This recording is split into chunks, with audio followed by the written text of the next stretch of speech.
Hi, it's Jeff again, and doing this video series on the understanding Americans. And the one today is about, um, I don't want to call it politics, but I'll just say the political system and about voting. That's pretty much all I want to focus on in this one, I think, at least this point in time. And this is something that really it confuses. People that are outside the U.S. They don't understand how Americans think about this, and the whole electoral college is like a total mystery. In fact, it's a total mystery for most Americans as well. Okay, um, and and I know people that know it way better than I do, so I'm not going to try to explain the entire electrical college here because there are people that would just they know it by detail so much more, but I kind of want to just give a comparison, and because that's usually what I do is I try to explain things and compare it with other um, cultures to understand how it works and why it works differently. Okay, so one of the first things to understand about America, Americans in general, I'm not saying all Americans, I mean I'm not this way, but I have seen many people that are this way. Um, and one of the first things to understand is that, and it probably comes from this openness trait that we talked about in the chapter about openness, right, and trust and all that, is that Americans will tell you who they vote for. And they'll actually tell you more than they'll market it and communicate it and want to convince you to vote for the same person. They want to proselytize you into believing in their candidate, okay? And we can see this. We've seen this very. It's getting more and more intense over each presidential election. We can see this more and more, and we saw this really come out during the whole Trump and Biden thing. It really came out with that. I mean, it was already coming out with Obama and Obama and all that, but I mean, it really came out here, and and I think it's really important to see that how much impact it has. Now, what happens is most of the front yards in America, not all, but most, and especially I'll say in the kind of the probably not so much. Well, I'm not going to say for the eastern coast, because the eastern states were kind of built with a. They were built more on the whole. They were smaller and stuff, so it wasn't as much space. But even when, well, actually, if you go out to houses out in the suburbs, they're going to be like this. So there are no walls or fences around the houses. Well, there might be fences. Okay, you might have a little fence to keep animals out or whatever, big animals. Okay, deer. Okay, that kind of thing. Not really, but there aren't walls. And I know here in France, you get walls. You get walls. So it's very common. But see what happens, you got the grass in the front and stuff, and people actually they'll put the sign of the picket, the sign of the people they're voting for, of whatever level. It could be president, it can be the local sheriff, it could be the local mayor, or whatever. They're going to put a sign up and say, I'm voting for this person. It's very open. And and that's something that shocks a lot of people that are not from from not don't live in the U.S. or have never been there. They just don't get it. But this impacts actually how people function and think. And one of the things to understand is that they will ask you who you vote for, which I like. This is just a no-no here in France. You just don't bother people who they vote for, and you don't ask them who they vote for. It's none of your business. It's just none of your business. And actually, even in families, there are couples that don't discuss it because it's just not. It's a personal thing. And the way that voting happens is, and this is the first thing I really understand, is that in the United States, you have a card. Okay, you have this electrical card that you actually do. I remember when I got it. Sorry, I got the noise here. It's this train. It's analogy in the train station here. So I'm gonna have to wait for here to announce this or whatever. Yeah. So there's this card. I think I got it when I did the Social Security thing, right? Um, so what happened was, I have this card, but you actually when you register for a political party. You actually register for a political party. And there are three, but it's really two. It's really two. It's all binary. It's Democratic or Republican. You can vote, you can register for independent, but it's like, how many independents are there? I mean, it's just so small, right? So you're really registering for, and what you have to do is, if you want to change that, now you can change it. You can actually, it impacts the president's election, and you have to vote for the one that you're in the party of, depending on your caucus. And I don't want to get into all these details, okay? But for the first round, you should in general vote for the one that you're registered for. It's open in the second round, the final round, okay? But you can change it, but you got to change it, and it takes 45 days to actually change your political affiliation. Like in other cultures, I mean, in France, you don't register for a political party. You just you register to be able to vote, and that's it. And you have an electoral card, and you come in, and you just have that. And it's not affiliated with anything. You don't have to vote for anything. You just come in.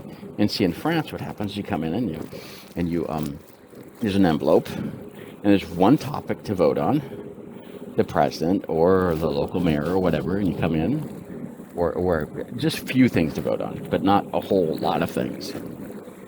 Which is why the Americans do this too, because you're voting for a lot of different things at the same time. But what you do in France, you have an envelope, and they give you all the different colors of all the different little slips of the. You give you an envelope, and they give you the 7 different candidates, and there's a range of candidates. There's not two. There's a range of them, and the full flavor, all those different flavors are available, which is common, very common, and it's encouraged. And so there's always a presented a range. It's weird if you only get like 2. It's just weird. And you get the thing that you can actually vote for.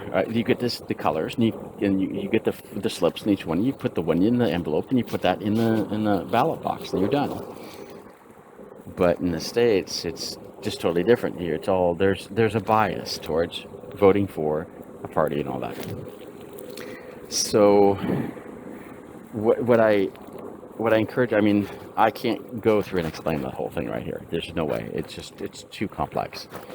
And even then, I'm gonna make mistakes. But I suggest that you get to know that, understand it, and the voting is. Now, I've had actually family members ask me, who I'm voting for and why I'm not voting for the one they're not voting for. They're voting for. And it's kind of like I have to told my siblings, this none of your business, and that just doesn't go over very well. Really, it does not go over very well, and that can get people mad. I mean, it can. So I try to avoid anything about politics, anything about that, even the families, because it's just not worth getting into that playing field. And so this is something that you don't want to kind of think. And another thing you get into is that people can think of, again, this is binary, Democratic, Republican. Yes, there's some independents, but there's so few. It's just not the thing that people talk about, right? So, and I've seen cases and have lived through cases where people will blame you, especially in the military, if you're not voting for supporting the troops. Remember this thing that we talked about in the supporting the troops things that'll come out in the voting part. Who do you vote for? And you not want to support the troops, well then who do you vote for? And this comes up. See, then you start seeing how these things begin to align, right? And that if you vote for one or vote for the other, then that might influence. That could be supporting troops or not supporting troops. I'm trying to I'm making you think, because this is what I'm going to kind of bring it up and come down to at a certain point in time that this is going to this is going to come up. This is going to come up regularly. So the thing that I really encourage you to think about is, go ahead, and if you're working for with Americans and you're dealing with this, the best thing to do is during the election time is to get to understand this a little bit and get them to talk about it. and see if they actually know what they're talking about. And sometimes they actually get surprised. They actually don't understand how it works because they actually didn't follow the politics and government courses when they were in high school or history. Sorry, get the background noise. I'm in a train. They're announcing all the train stations here, and it's kind of talking a little bit louder. Yeah, now they're gonna. Okay, I got a few more minutes. Um, so this are things that you can. This will impact all kinds of things about the politics will impact education. It'll impact, as we said, voting. It'll impact the military thing. The topic. It'll impact police. All these other topics we've been talking about. This has a relationship with that, and how people vote. And you're voting for groups of things. You're not voting for individual things. You're going to be, when you're going to be voting, you're voting for a number of different roles, which can cover, most of local government when you're voting for it. It's not just one thing. You're going to be voting for a lot of different roles. And so just understand that. And that's why the ballot is so complicated. And that's why you got to have a machine to do it. And that's why you had the thing back. Remember, what's this back in?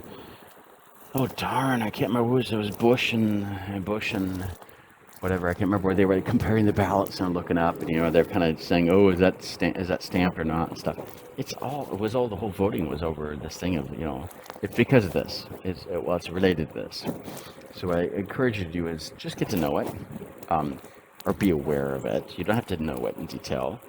Get Americans to tell you about it when it comes up.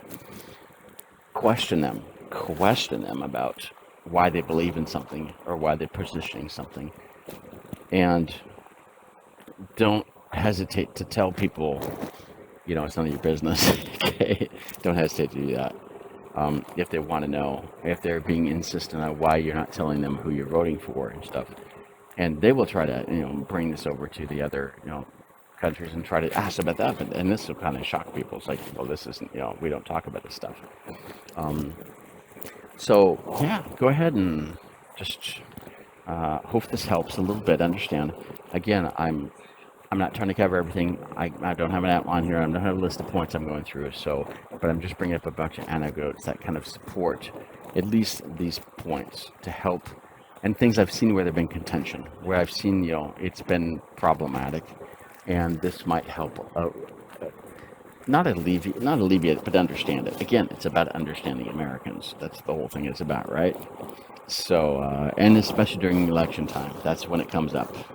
And whenever there's a contentious election, and we had then in 2020, we had a pretty contentious one, and guess what? The upcoming one's going to be, I think, kind of interesting too. So in 2024, and all the things, the whole, the government and stuff, all that. So how it's all set up and how people vote and all that. And that plays into the whole thing I said before of the government trust and openness and transparency and all that. All these things play in together. So they're not individual compartmentalized topics. They're all related, and I would have to have it's not all linear, okay? They're all related in different ways. So hopefully that helps. Next chapter coming.